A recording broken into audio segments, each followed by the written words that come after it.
جہاں خلوص اور احساس کے رشتے موجود ہوں وہاں پھول موسموں کے محتاج نہیں ہوتے۔ انسانوں سے محبت کرو، یہی اللہ سے محبت کا ایک پہلو ہے۔ خوشبو اور مسکراہٹ دو اہم خزانے ہیں۔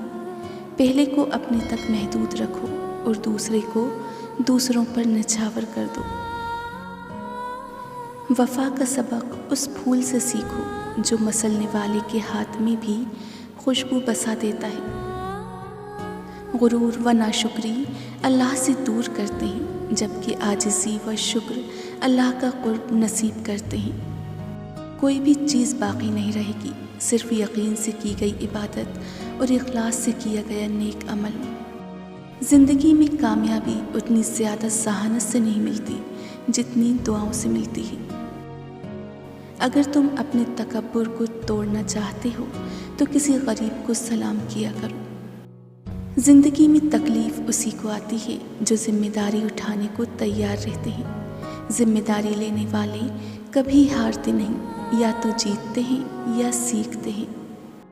دل کا بوجھ ہلکا کرنا چاہتے ہو تو صرف اپنے رب کی بارگاہ میں رویا کرو، کیونکہ یہ وہ جگہ ہے جہاں نہ جتایا جاتا ہے، نہ ماضی کا طعنہ دیا جاتا ہے، نہ مستقبل کا خوف دلایا جاتا ہے۔ بس رحم و کرم کے پردوں میں ہم گناہ گاروں کو ڈھانپ لیا جاتا ہے۔